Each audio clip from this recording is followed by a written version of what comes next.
Boa noite, bem-vindos e bem-vindas a essa live do Conselho Nacional do Laicato do Brasil. E nesse mês de maio, lembrando que ontem também foi Dia das Mães, nosso tema é Maria. Como é que Maria pode nos inspirar a viver bem esse tempo de confinamento, de isolamento, de cuidar bem da vida, de evitar esses riscos? E, claro, nos lembrar dessa figura tão fundamental para a Igreja do Brasil e do mundo. Como é que Maria nos inspira nesse tempo, assim como inspira em outros tempos também? E conhecer um pouco mais dessa pessoa tão importante para os leigos, leigas do Brasil, para a Igreja do Brasil toda, nós teremos a presença da Lúcia Pedrosa,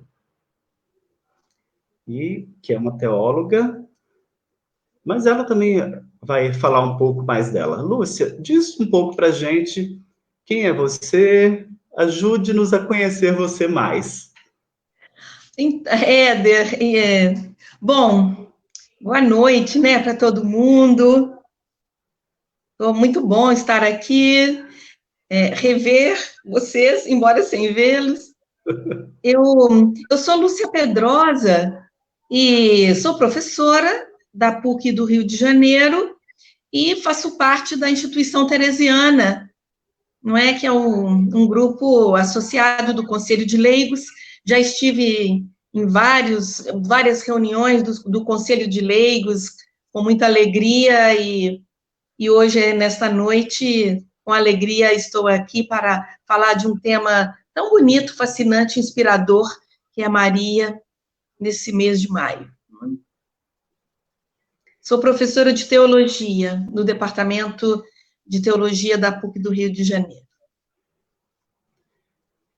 E já adentrando nesse assunto tão fascinante como você disse, Lúcia, por onde nós começamos aí a enxergar Maria como inspiração para esse tempo nosso? Bom, Éder, eu tenho que lhe dizer uma coisa, que nesta pandemia, em algum momento, eu li alguma coisa que dizia para a gente organizar o nosso tempo, não é? Fazer um pequeno, sei lá, uma rotina. E então eu pensei, o que eu posso fazer? E eu então decidi o seguinte, ao meio-dia eu vou parar e vou rezar o Ângelus. E achei muito oportuno, porque é um tempo, é uma oração que diz respeito à encarnação, à anunciação e à encarnação. E nós que somos cristãos leigos e leigos podemos ter um carinho especial com essa oração. E, bom, na verdade, eu gostaria de começar fazendo esta oração com vocês, né? Com todos os que estão participando aí dessa live. E a gente pode se colocar aí numa forma de orante, e eu vou fazendo a oração e vocês podem rezar comigo esta saudação angélica. Vamos lá. O anjo do Senhor anunciou a Maria e ela concebeu do Espírito Santo. Ave Maria, cheia de graça, o Senhor é convosco. Bendita sois vós entre as mulheres, bendito é o fruto do vosso ventre, Jesus. Santa Maria, Mãe de Deus, rogai por nós, pecadores, agora e na hora de nossa morte. Amém. Eis aqui a serva do Senhor, faça-se em mim, segundo a vossa palavra. Ave Maria, cheia de graça, o Senhor é convosco. Bendita sois vós entre as mulheres, bendito é o fruto do vosso ventre, Jesus. Santa Maria, Mãe de Deus, rogai por nós, pecadores, agora e na hora de nossa morte. Amém. E o Verbo se fez carne e habitou entre nós. Ave Maria, cheia de graça, o Senhor é convosco. Bendita sois vós entre as mulheres, bendito é o fruto do vosso ventre, Jesus. Santa Maria, Mãe de Deus, rogai por nós, pecadores, agora e na hora de nossa morte. Amém. Rogai por nós, Santa Mãe de Deus, para que sejamos dignos das promessas de Cristo. Oremos. Senhor, nós vos pedimos, derramai a vossa graça em nossos corações, para que nós, que conhecemos pela anunciação do anjo a encarnação do vosso Filho Jesus Cristo, cheguemos, por sua vida, paixão, morte e ressurreição, à eterna salvação.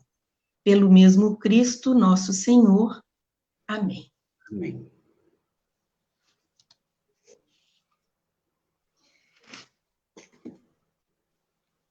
Pois, então, foi aí, fazendo esta oração, que eu me dei conta do seguinte, eu pensei, em que momento se dá esta anunciação e esta acolhida tão grande de Maria, que faz possível a encarnação? Eu pensei, no momento em que ela estava na vida comum, cotidiana. Então eu pensei, pode ser agora, nessa pandemia. E era precisamente isso que eu sinto, porque nós, professores, continuamos trabalhando, então, num determinado momento, você para e pensa, puxa, neste momento, há uma promessa, a promessa de Deus, há uma acolhida e algo acontece. Então, qual é o momento? É esse, é agora, não é? E aí depois, nesta oração, que é a oração final, a oração, na verdade, ela diz assim, nós que conhecemos pela anunciação do anjo a encarnação do vosso Filho Jesus Cristo, cheguemos por sua paixão, morte e ressurreição à eterna salvação. Eu pensei, não, está faltando a vida. Então, na minha oração eu coloco, cheguemos por sua vida, paixão, morte e ressurreição. Por quê? Porque Jesus morreu como viveu, servidor, não é? Então, por sua vida, morte e ressurreição. Ele não é o caminho, a verdade e a vida? Então, como a gente sabe o caminho? A gente tem que olhar para a vida dele. Então, chegamos a isso por sua vida, neste encontro com este Jesus vivo. A morte é uma consequência e é com o ápice, um resumo de toda a sua vida. Caminhando nesse caminho, a gente encontra Deus. Então, me senti muito inspirada nesta oração, não é? Porque rezando essa oração, eu pensei, qual que é o tempo? É o hoje, é o agora. É agora que o Deus da promessa se revela. É agora que ele nos pede, que ele nos solicita. Não é no pós-pandemia, é agora. Isso do tempo marca muito nessa trajetória de Maria. Inclusive, os profetas já falavam do tempo em que Deus ia enviar o seu filho. E pensando até nesse mês de maio, mês mariano atípico, né? Sem celebrações, sem procissão, sem todos esses eventos que a gente se acostumou a vivenciar, especialmente no mês de maio. Mas lembrando disso tudo, esses eventos e mesmo a devoção popular costuma reforçar muito Maria como mãe de Jesus. E deixa um pouco de lado Maria como discípula de Jesus, e que é uma relação muito interessante. Como é que você nos ajuda a entender mais disso, Lúcia? Veja só, eu penso que a própria Ave Maria, a oração, ela pode nos ajudar.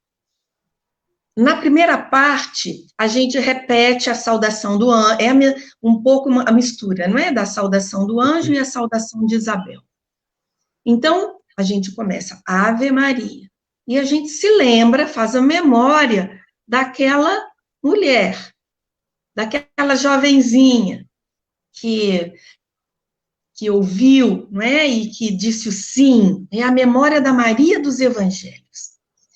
Na segunda parte, a gente fala Santa Maria, Mãe de Deus, não é? Então, a gente se dirige a essa Maria gloriosa, Mãe de Deus. Ora, eu gosto de ver esta primeira parte, em que a gente pode fazer a memória de Maria. Porque Maria é nossa mãe, mas ela é também a nossa irmã, irmã na humanidade. O Papa Paulo VI falou, né? É filha de Eva.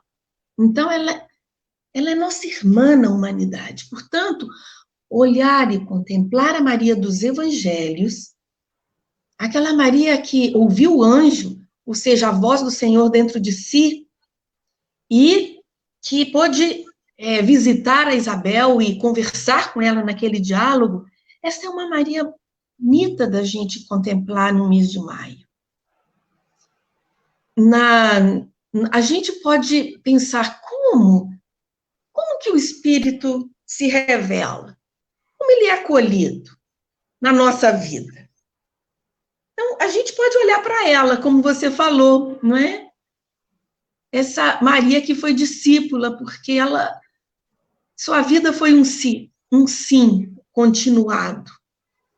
Então, veja como que a gente pode se perguntar como que ela acolhe o Espírito. A patrística dizia que Maria é modelada pelo Espírito. Modelada. Então, olhando para a figura dela, para Maria dos Evangelhos, a gente pode aprender o que é ouvir o Espírito de Deus, acolhê-lo na nossa vida, fazê-lo carne, fazê-lo concretude.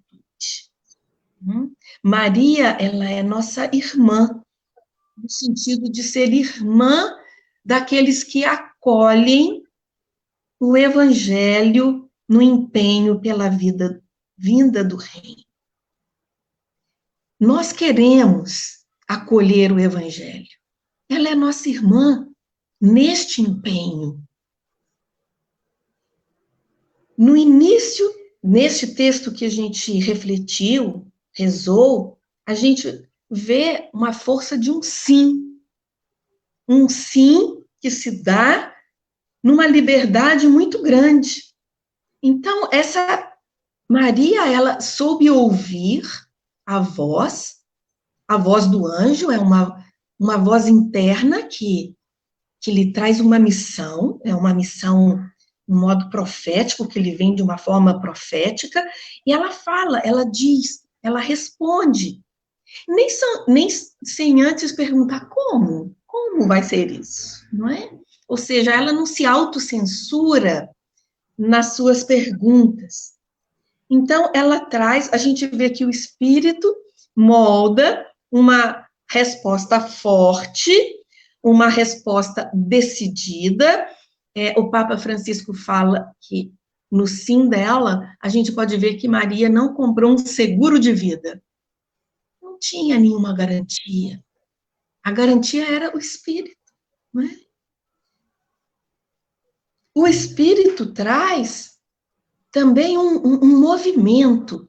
Observem que o Espírito ele é contra a rigidez. A gente vê este movimento acontecendo em Maria. É um movimento interno, porque ela desloca o seu projeto de vida, que ela estava prometida, não é? Noiva, era uma mulher que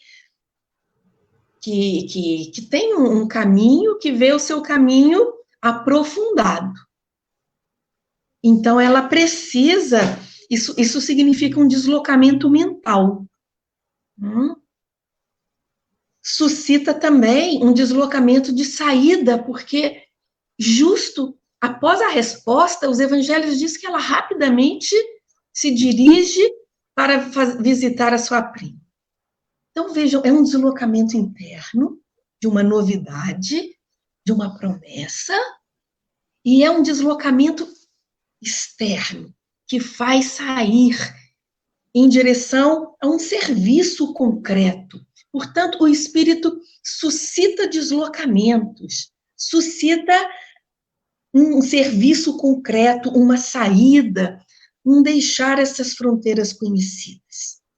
É bonito a gente entender a anunciação e a visitação como um díptico que não pode ser separado.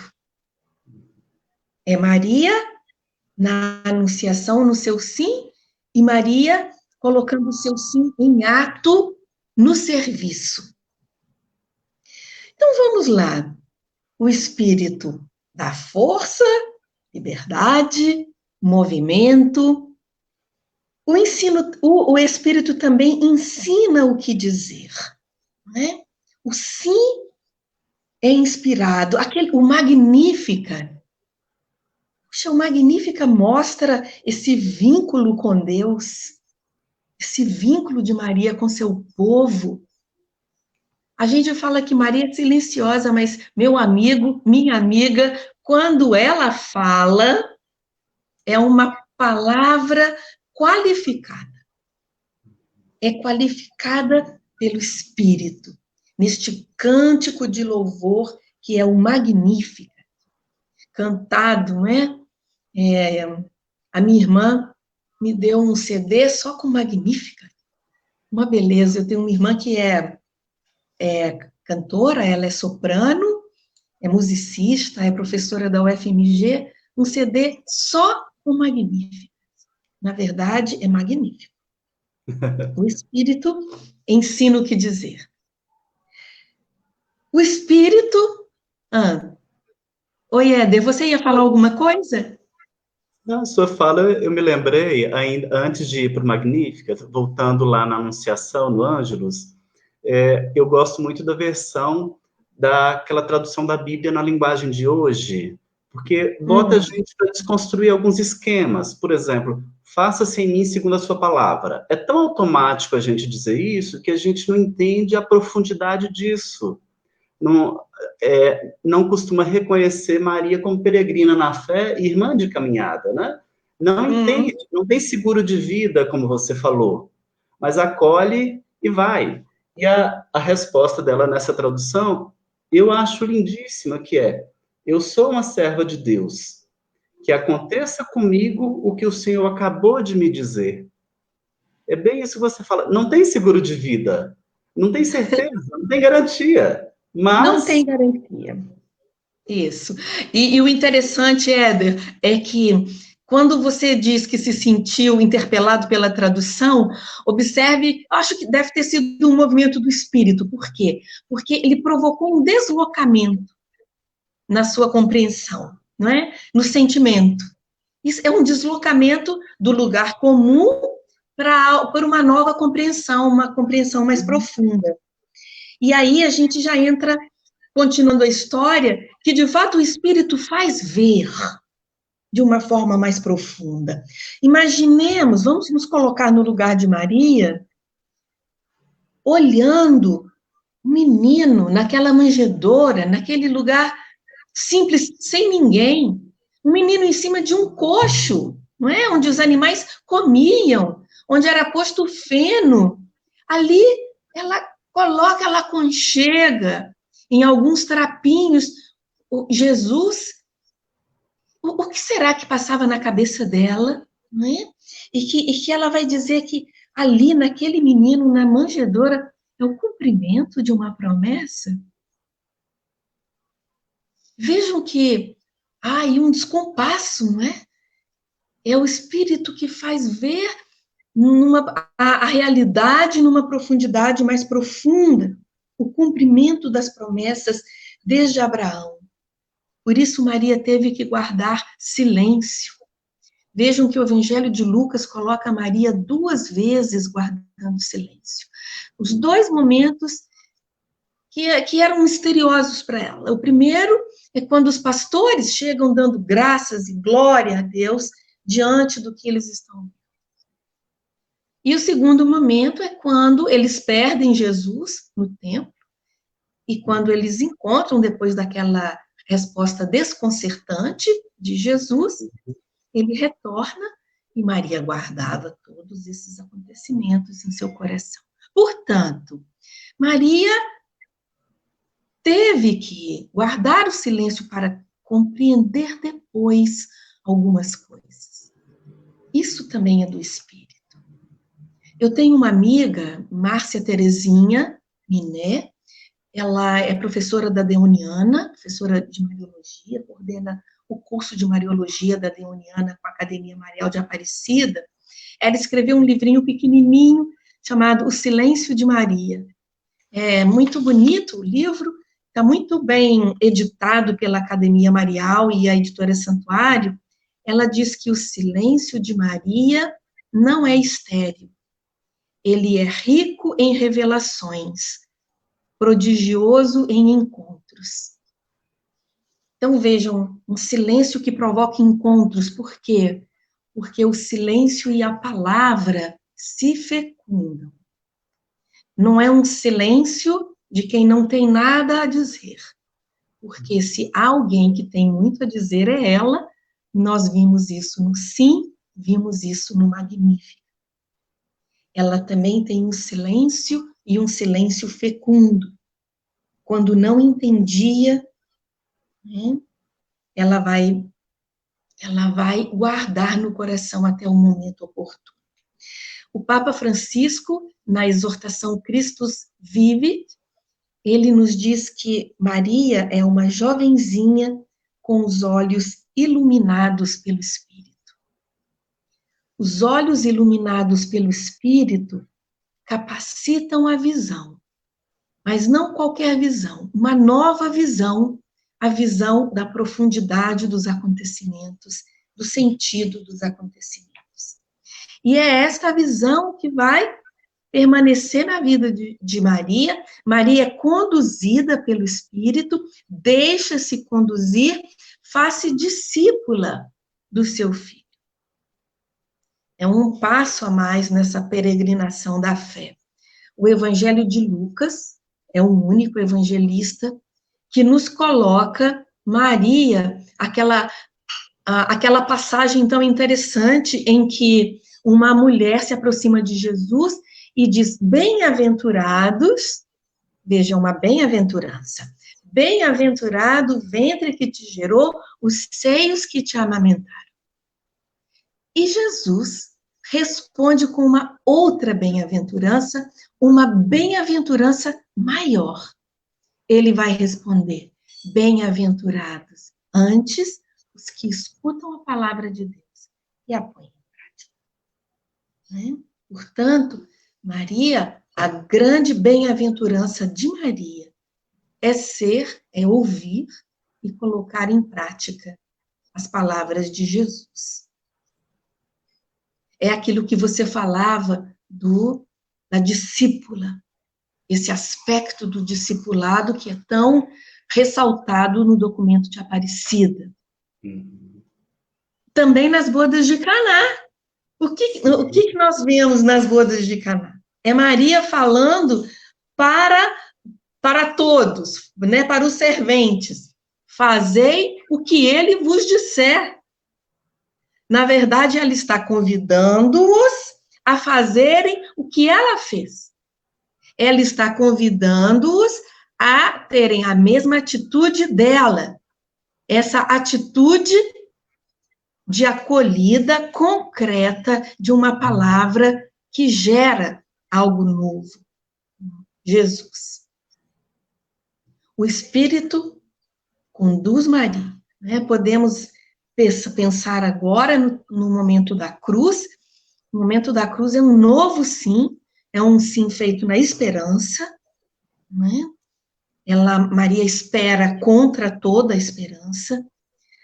O Papa Francisco vai qualificá-la na Christus Vivit como a guardiã da esperança, e nós vemos nela essa capacidade de amar e de esperar até o fim, como Jesus. E nós temos aí, nos evangelhos, nos Atos dos Apóstolos, Pentecostes, esse espírito como vento impetuoso, né, que realiza uma abertura insuspeitada a todos os povos, gerando comunhão, gerando paz. É uma vida nova que renasce, mas renasce de um amor até o fim. renasce de uma dor, renasce de um amor que não se acovarda, que segue até o fim. Então, vejam que o Espírito, ele traz vida nova. Ele jovializa. Ele cria o homem novo, a vida nova, uma renovação de vida. Então, a gente percebe que quem perde esta capacidade de movimentar-se, de deixar-se conduzir pelo Espírito, envelhece. Não envelhece no sentido biológico, né, que a gente envelhece, mas nesse sentido pascal, e nós estamos no período pascal, da vida nova. Portanto, arriscar-se, amar, ser solidário, dispor-se a sair, tudo isso, não é? Quem não se dispõe a isso, envelheceu, deixou que a chama do Espírito se apagasse. Também podemos aprender com ela que quem vai cortando os vínculos da sua vida, né? Maria, ao contrário, ela tem aqueles vínculos vivos com seu povo, com seu filho, com sua família, com os discípulos. É um vínculo vivo com a vida. Então, quem corta, né? Quem é só ódio, menosprezo, quem olha de cima para baixo, de longe, vai matando a esperança de um mundo novo, muito ao contrário do que o movimento do Espírito realizou naquela mulher tão valorosa, tão aberta, né? Maria de Nazaré. E é muito bonito você destacar essa relação entre os textos, porque os evangelhos, na verdade, não dizem muito de Maria, mas o que dizem tem uma força fantástica na relação com Jesus. E aí, falar desse díptico entre a anunciação e a visitação. Uhum. Isso me recorda também o que você falou do Espírito como movimento. Então, até nesse tempo de pandemia, de confinamento, de isolamento, para preservar a vida, inclusive, né? Qual seria esse movimento do Espírito para nós a partir de Maria? Pois é, não é? A gente pode aprender, aí você falando aí, esse movimento, nós precisamos de conversão. A igreja precisa de conversão. A vida de Maria pode ensinar caminhos de conversão. Eu estou pensando na pandemia, mas eu estou pensando agora um pouco nesses desafios que o Papa Francisco colocou tão fortemente, que tem alguns nomes estranhos, mas ele está usando esses nomes, né? Ele fala do neognosticismo, do neopelagianismo. A gnose e o pelagianismo são heresias antigas, mas ele fala de um neognosticismo, um neopelagianismo. Todos esses são movimentos muito rígidos. Não é? Então, o que vem a ser assim, o neognosticismo? É aquela crença de que a salvação ela é apenas interior. Mostra a pessoa fechada nas suas razões ou mesmo nos seus próprios sentimentos interiores. Vejam que o Papa Francisco vai dizer: quem vê a salvação aí na sua razão, nos seus sentimentos, está esquecendo uma coisa muito importante, que é o corpo, a carne e a cruz de Jesus, o sofrimento concreto das pessoas, não é? E é preciso ter olhos para ver esse sofrimento concreto, como que a gente está vendo.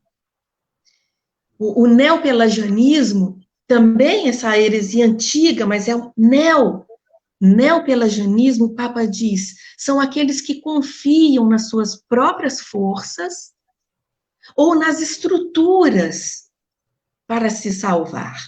Então, vejam, confiam, e isso é muito, confiam menos no Evangelho e mais nas normas, nas doutrinas, ou nas liturgias que são exibicionistas, ou mesmo em obras sociais, no prestígio da igreja, ou mesmo essa forma que coloca todas as suas fichas. Eu quero ser bem entendida aqui, vou falar dos sacramentos, mas no sentido de sacramentalismo, né? Que nem sempre se vincula à vida e nem sempre se vincula ao próprio segmento de Jesus. Então, o que acontece? Eu penso que as pessoas que se movem nessa rigidez das próprias obras, da própria instituição, estão sofrendo muito nessa pandemia. Né? Porque, como você falou, as igrejas estão fechadas, os templos, não as igrejas, né? Elas estão fechadas, nós não podemos participar dos sacramentos, não é? Que são vividos, que são celebrados naquelas celebrações tão bonitas. Nós vivemos a Páscoa em casa. Então, nós estamos tendo que perceber, né, uma novidade mais real, que necessita da acolhida do Espírito, que necessita de perceber a inserção do Evangelho na vida concreta. E aí a gente vê Maria, porque Maria, imagina, salvação interior. Maria viveu, não é, a realização da promessa com todo o seu ser, com todo o seu corpo, com toda a sua vida no concreto do dia a dia, dentro de um povo, com a sua família, nas casas. E essa confiança nas próprias obras, no que faz, mesmo que sejam doutrinas, normas, puxa, Maria viveu conduzida pelo Espírito. Quando ela pergunta ao anjo na anunciação que nós rezamos, como vai ser isso? Vejam que ela não recebe nenhuma resposta. A resposta é o Espírito, né? Espírito a cobrirá com a sua sombra. Mas por onde iria? O Espírito não fala nada para ela, né? Ela vai ter que discernir, vai ter que viver e vai percebendo essas respostas, vai descobrindo as respostas. E o que falar do clericalismo? O clericalismo, né, que o Papa Francisco tem comentado como um vírus dentro da igreja, um vírus. E é tão importante para os cristãos leigos e leigas vencer este clericalismo. O clericalismo, ele é um vírus eclesial, porque ele provoca infantilismo, provoca uma dependência, né, do clero, e aí a gente vê essa figura de Maria tão livre, né, que deu sim, não perguntou para o pai, não saiu, não falou, peraí, vou perguntar para o meu pai. Né? Então, são atitudes de muita maturidade humana, de muita liberdade interna, de muita decisão, e, ao mesmo tempo, não é algo que gera individualismo. Né? É uma liberdade e uma autonomia que é vivida na comunhão provocada pelo Espírito, na comunhão com Deus, na comunhão com o seu filho, na comunhão com a sua família, na comunhão com o seu esposo. Sim. E daí, lembrando aí que estamos falando, é uma live do Conselho do Laicato. Acho muito importante destacar esse vírus do clericalismo, porque na prática a gente vê isso de duas maneiras. Tem um clero clericalista, ritualista, que é muito focado mais no sacramentalismo do que na vivência da fé cristã.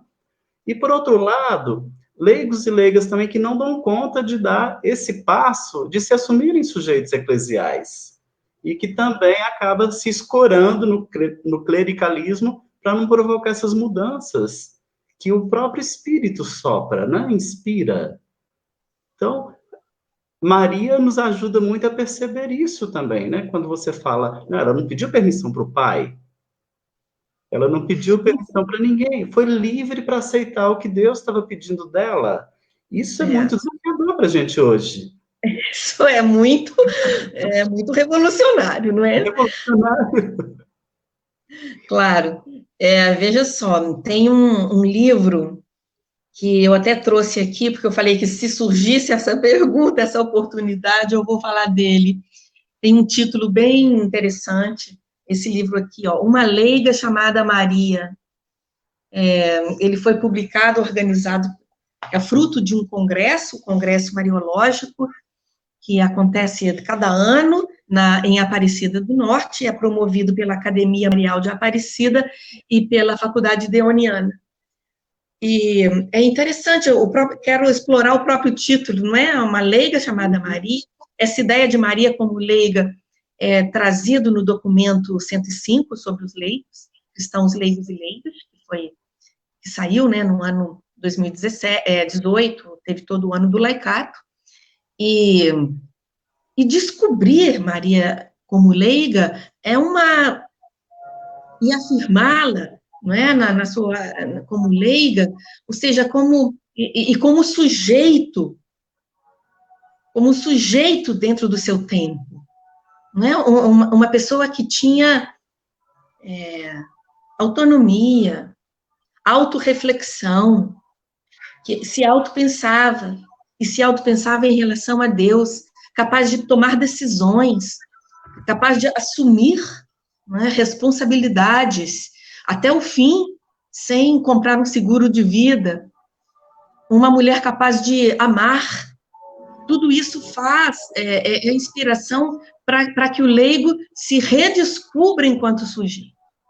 Esse vírus do clericalismo, ele corrói a própria identidade cristã. A identidade cristã, a gente pode perceber que os discípulos de Jesus, eles eram pessoas libertas, livres.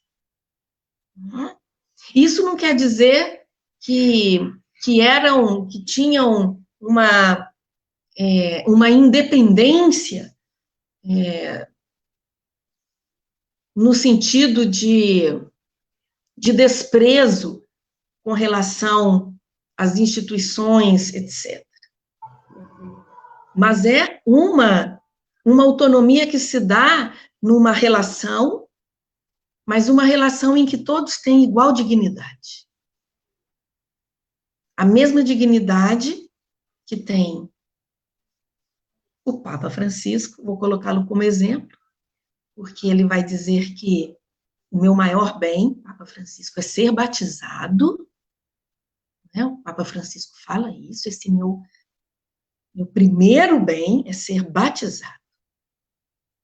Então, não é ter recebido, né, o sacramento da ordem, não é ser Papa, mas é batizado.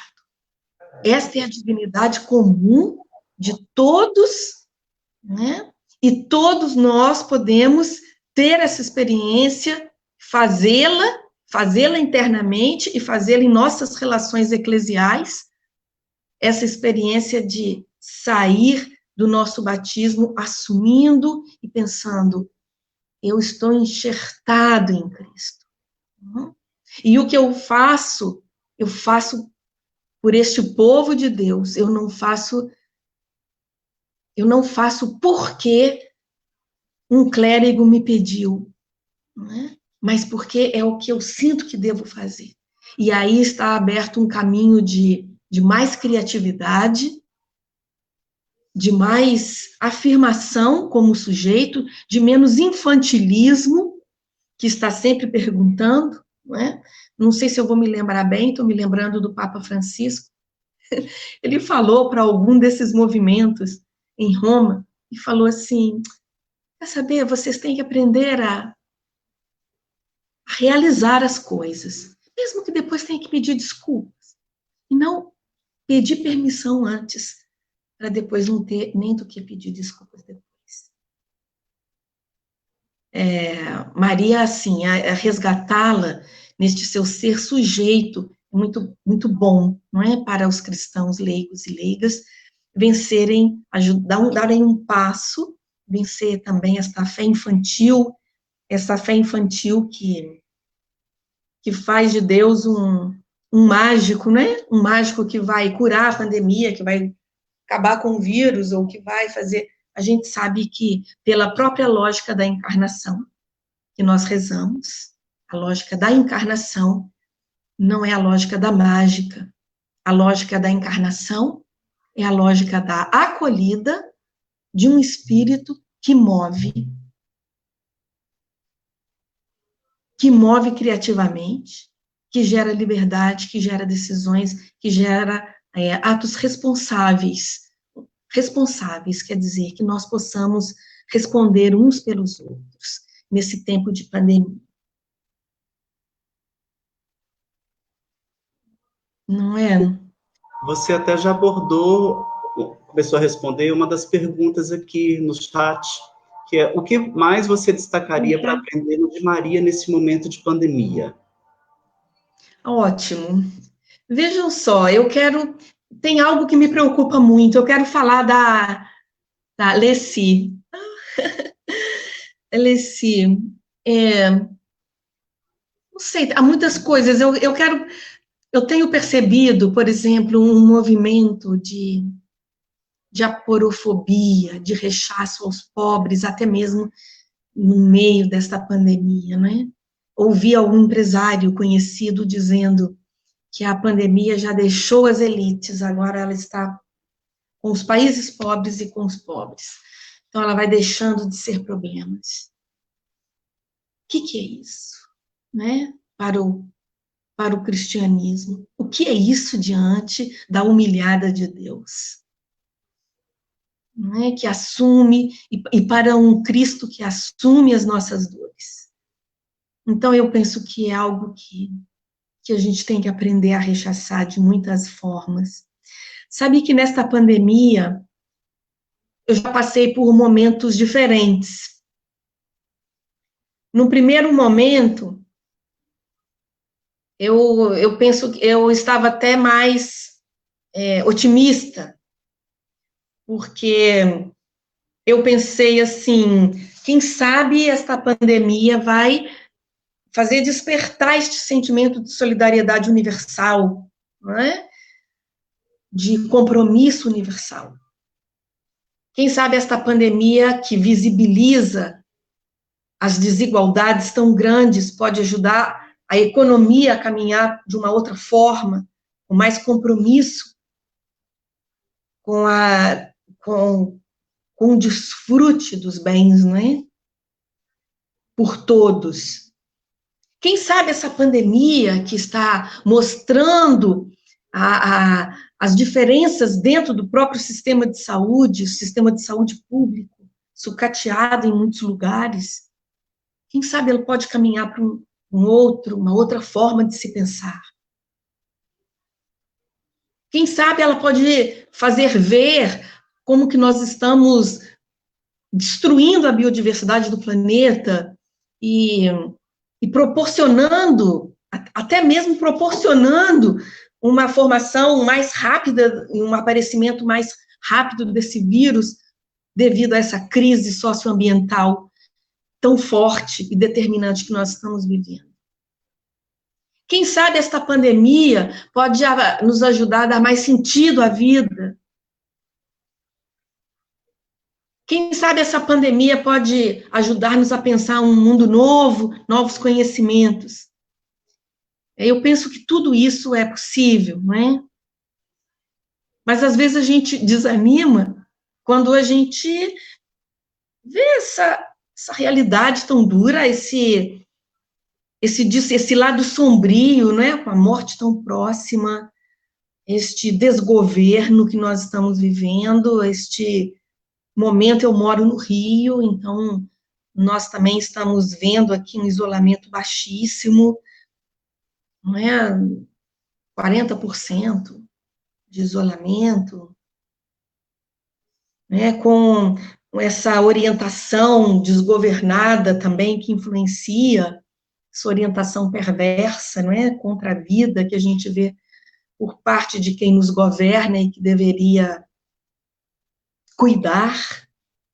A situação dos indígenas, a gente vê como que os grileiros, os garimpeiros, os madeireiros, eles não estão de quarentena, as empresas que estão ali esperando, aguardando, elas não estão de quarentena. Então, tudo isso faz a gente, né,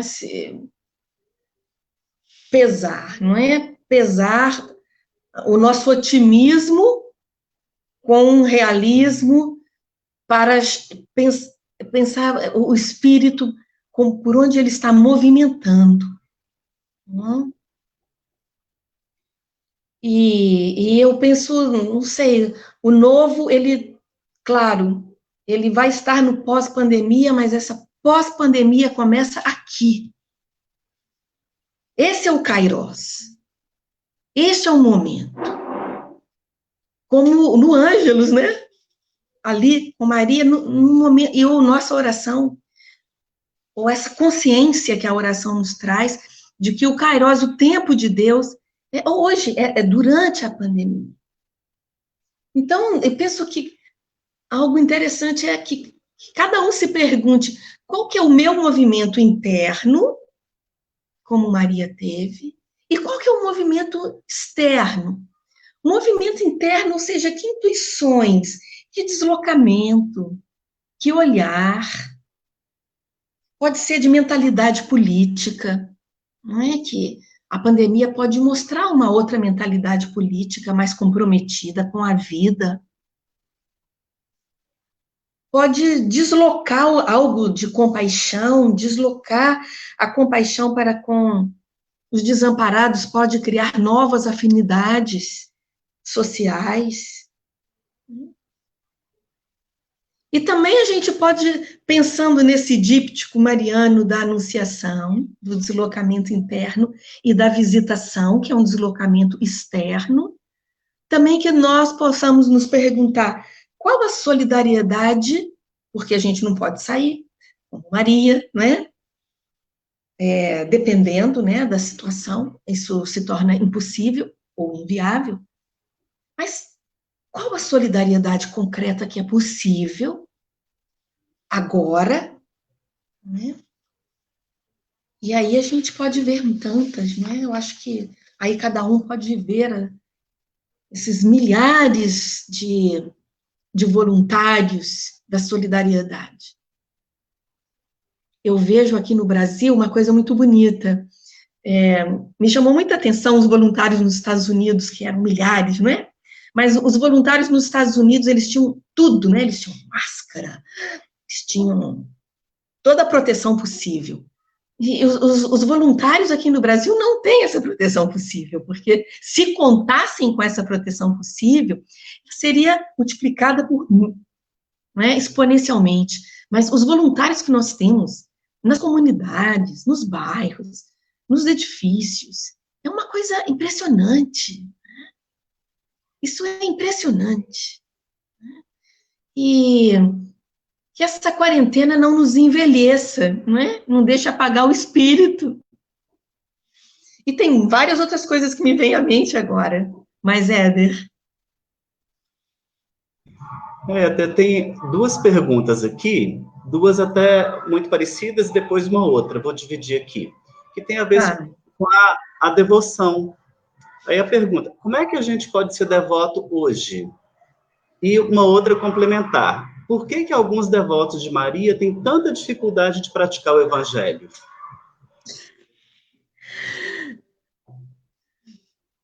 Bom, vamos lá. Eu tenho devoção à Nossa Senhora Aparecida, né? Aqui eu trouxe, é a padroeira do Brasil, é uma história impressionante, uma história que nasce com os pescadores, não é? A gente vê aí uma imagem que se encontra ali onde os pescadores estão, leigos. Não é?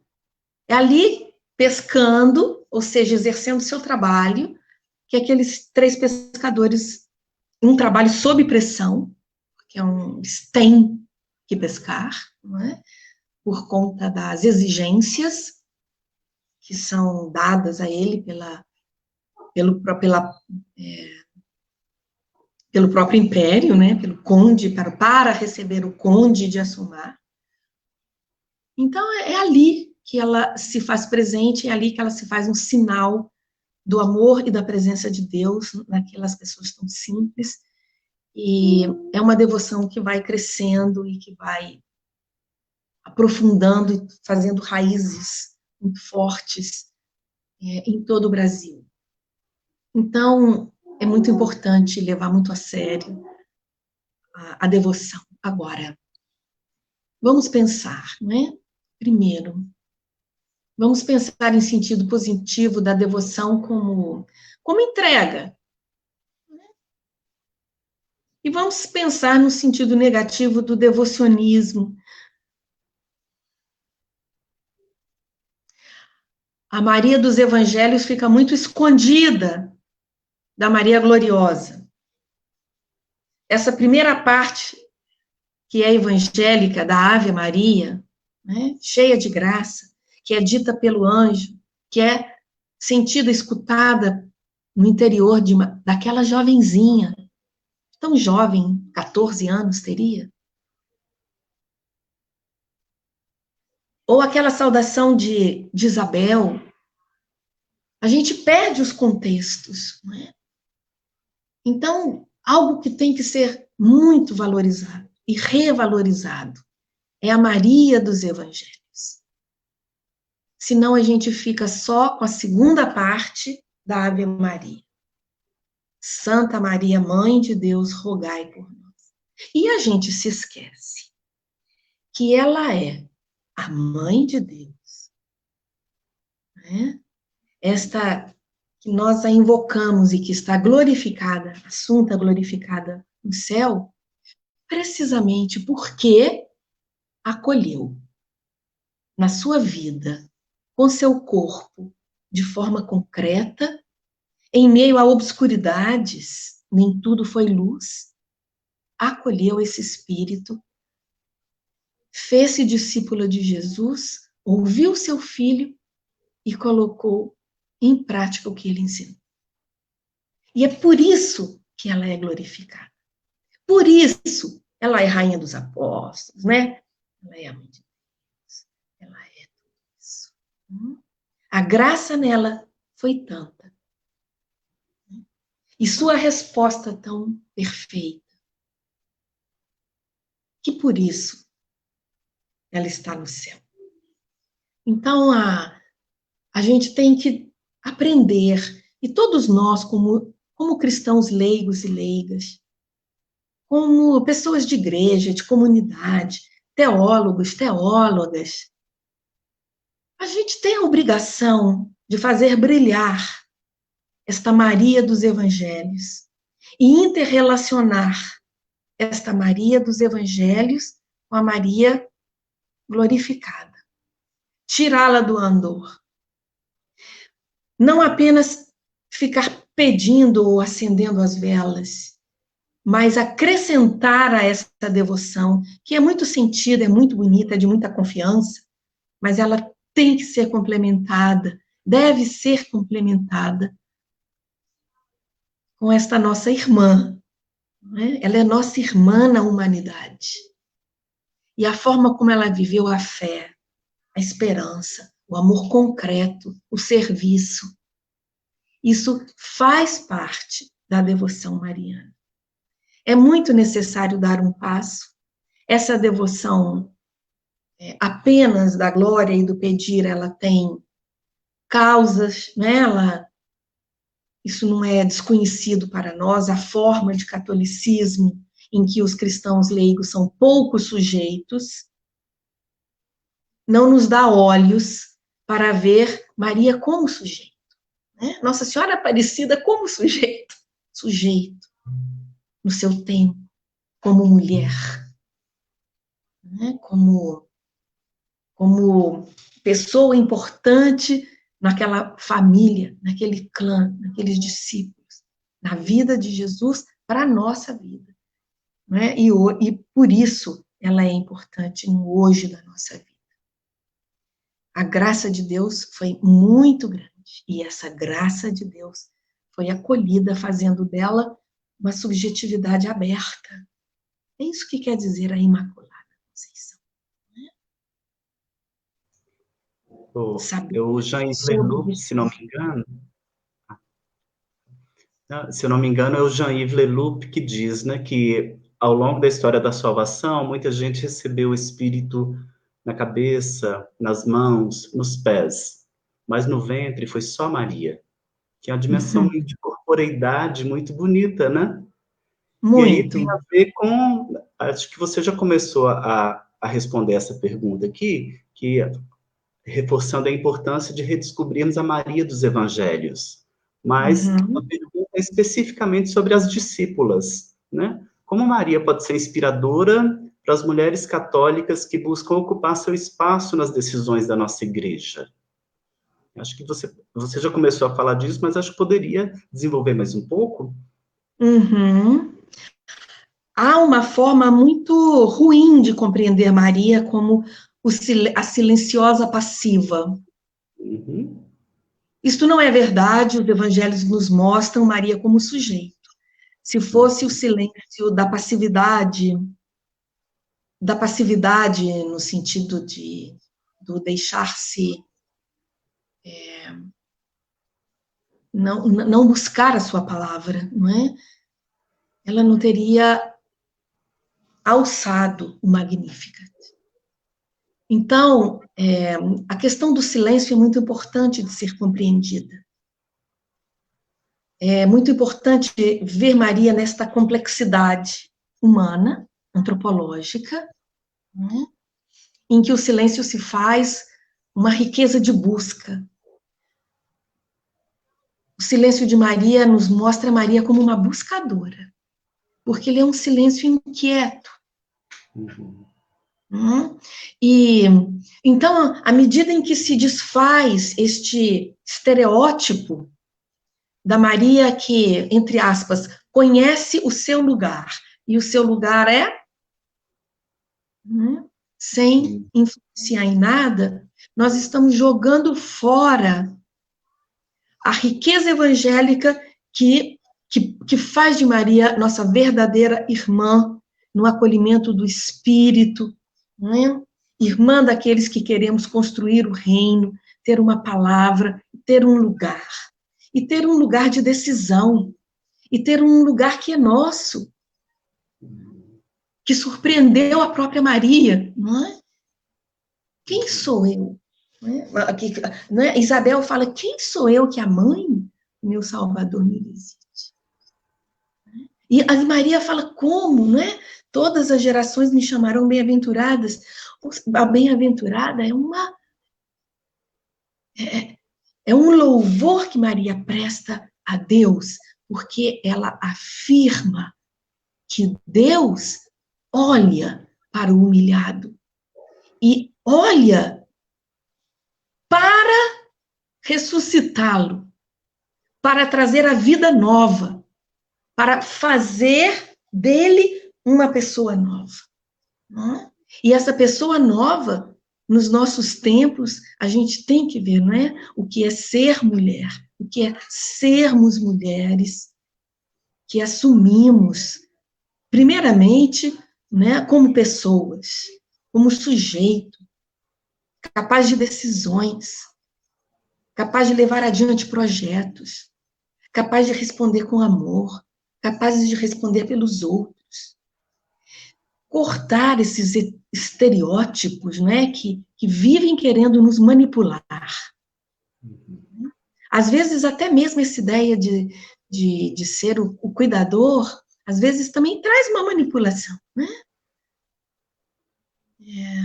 Pode ser, pode trazer, né? A mulher fica cuidando, enquanto os outros vão dando a palavra e assumindo a palavra no mundo. A mulher fica cuidando no pequeno. É importante cuidar no pequeno? Maria mostra. Mas é importante ter uma palavra também nas bodas de Caná, porque esse mundo, minhas amigas, está precisando da vida nova, da alegria do vinho novo. E isso, né, a mulher é chamada a trazer, é chamada especificamente aí nesse Evangelho das bodas de Caná. Sim. Ainda nessa linha também, mas uma pergunta aqui, retomando o tema do clericalismo. Aí, o Bruno Santana, dizendo, né, que é importante que a formação ajude a tomar consciência desse ser leigo e ser leiga, e pergunta, a formação é um caminho para combater o clericalismo? É sim, é um dos caminhos, não é? A formação teórica não basta. Ela tem que existir, né? Tá aí o documento 105, CNBB, né? Os cristãos leigos e leigas, né? Sujeitos na igreja e na sociedade, sal da terra, luz do mundo. Então, é importante ter o documento, 105.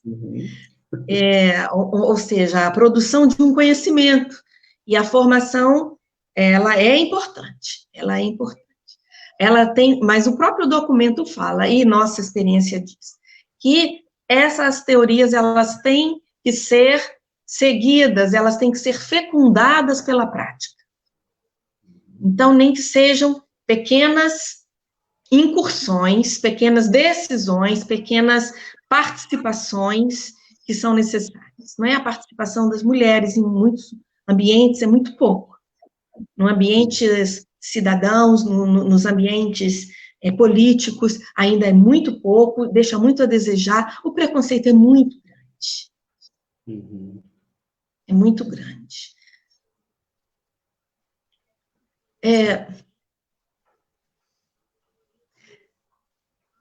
Eu queria falar uma coisa.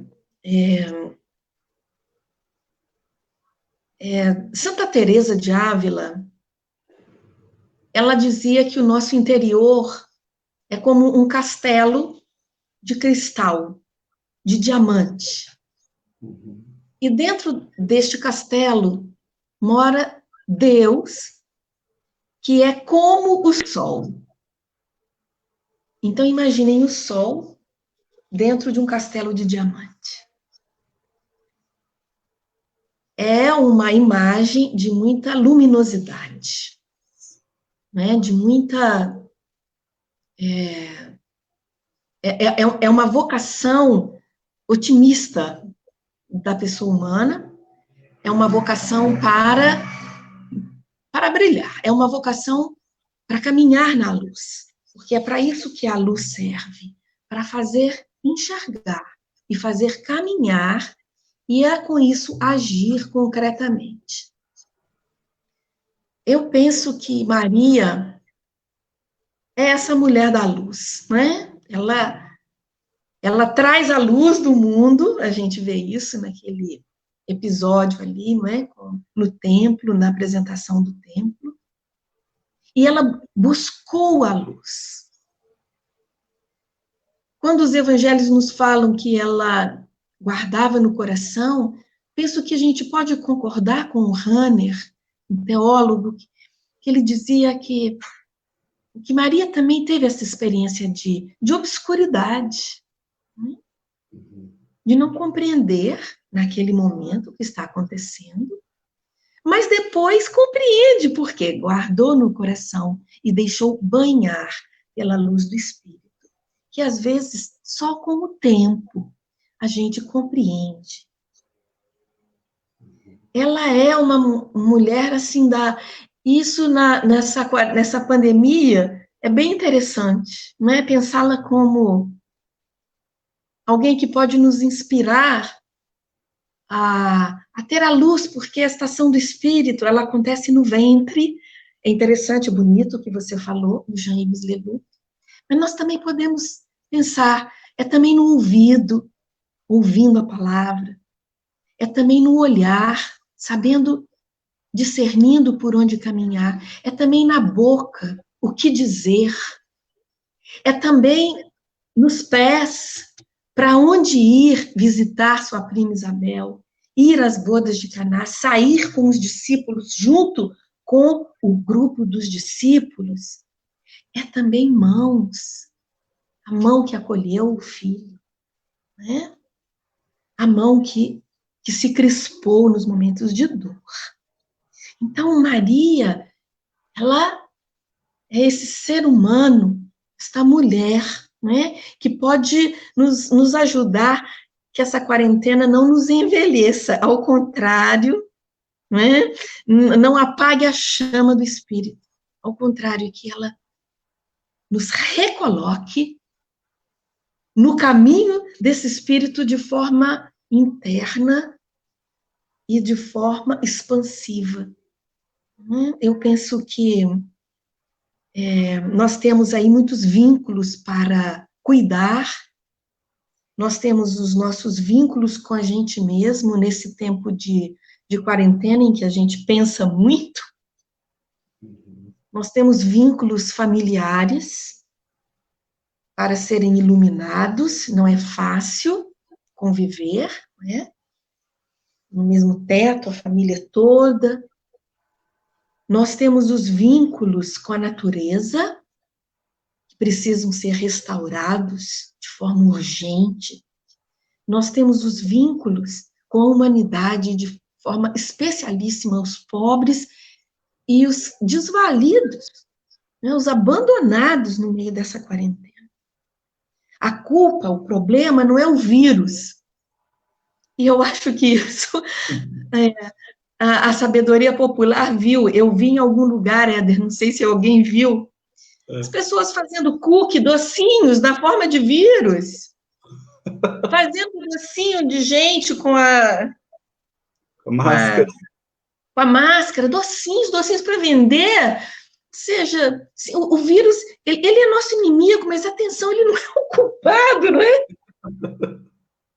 Não é? Somos nós que vamos rompendo os vínculos.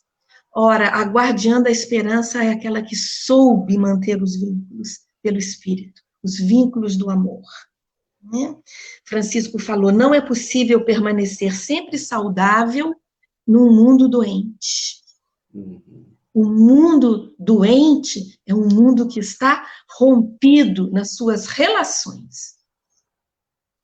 Nas relações que são, né, relações humanas, mas que passam por estruturas políticas cidadãs, né, econômicas. Então, são relações que se rompem, e é uma situação pecaminosa, de ruptura destas relações. Então, que não é possível continuar, não é, saudável no mundo doente. Então, eu penso que, quem sabe, Maria pode nos inspirar nesta nova saúde, não é? Esperança, solidariedade e ousadia, certeza de que nós, como cristãos leigos e leigas, podemos ser sal da terra, luz do mundo, nestas relações, fermento na massa, nestas relações familiares. E é bonito pensar isso, porque aí, nesse sentido, Maria é muito inspiradora, não para a gente usar a fé para se esconder do mundo doente, mas desse compromisso de curar o mundo doente. E Maria traz muito essa dimensão também, né, de corpo, de cura, de novidade, de movimento. Quem sabe esse tempo não é para nós uma anunciação, já antecipando também a visitação, quando a gente puder novamente se visitar? Ótimo, isso mesmo. É isso mesmo, não é? Vamos nos preparar para a visitação concreta, né? E aproveitar esse tempo da anunciação. Por quê? Porque o Deus da promessa, né? O nosso Deus é um Deus da promessa. E cada um guarda uma promessa. Cada um de nós. guarda uma promessa. Escutamos essa promessa? Ajudamos que essa promessa se encarne e se torne realidade no nosso mundo? A quarentena é um bom tempo para pensarmos sobre isso. Que bom. Olha, o nosso tempo, já estamos conversando há 1h10. Então, não vamos cansar.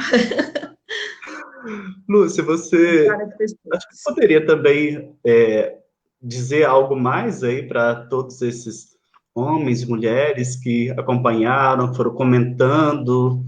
É provável que você não tenha visto, eu estava olhando para você e olhando os comentários, só dizendo da inspiração, da verdade, da profundidade da sua fala e dos caminhos que foram sendo apontados aí. Então, acho que você poderia também fazer um fechamento disso tudo, essas palavras finais aí da nossa live. Eu quero finalizar primeiro agradecendo esse convite do Conselho de Leigos, né, de poder estar aqui numa misteriosa comunhão. É uma comunhão, eu sei que vocês me veem, mas eu não vejo vocês, mas eu posso vê-los, né? E é uma misteriosa comunhão. Quero dizer também que Maria, eu sou professora de Mariologia, na PUC do Rio de Janeiro, de Antropologia Teológica e de Mariologia. E a Mariologia tem me ajudado muito a compreender a própria teologia, a própria igreja, e eu penso que é algo que vale a pena aprofundar. Maio é um tempo interessante, liturgicamente não é o melhor para pensarmos a Mariologia.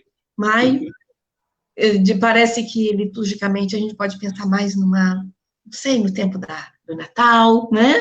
No Advento, é bem mariano isso.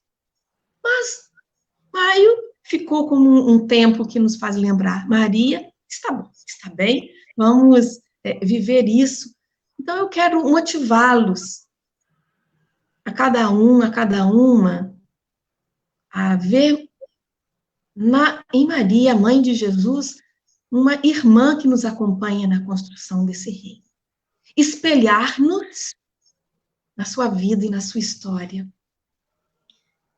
E quero desejar também muita saúde para todo mundo, muita paz, com esta amizade especial da Mãe de Jesus.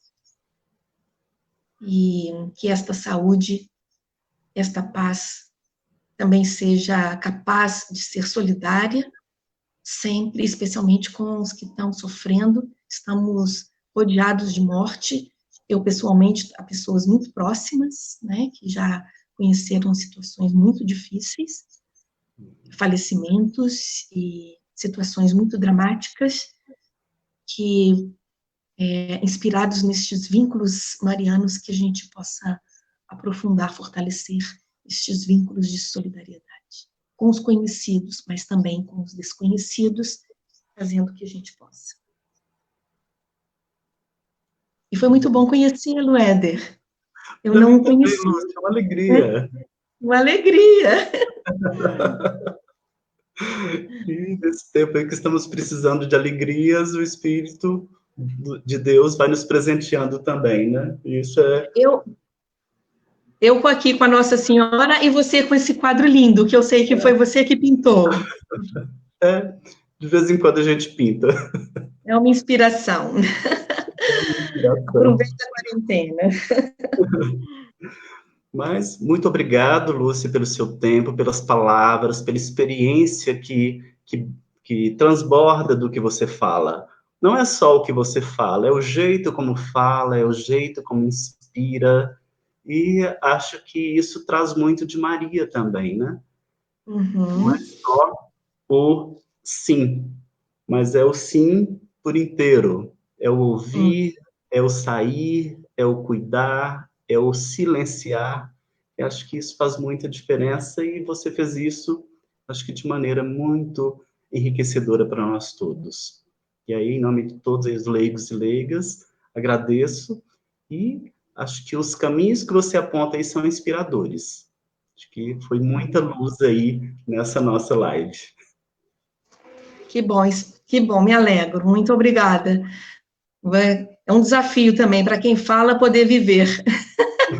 Não é? É verdade. Sim. É, como Posso diz mandar um o abraço para a Rejane? Quero mandar um abraço para a Rejane, lá de Maceió. Né? O convite ao Conselho de Leigo veio através dela. Muito obrigada. E, como diz o mantra, né? Caminhemos pela luz de Deus e que Maria caminhe conosco, irmã de fé e peregrina de caminhada que ela sempre foi. Que continue sendo para nós também hoje. Gente, grande abraço e continuamos caminhando.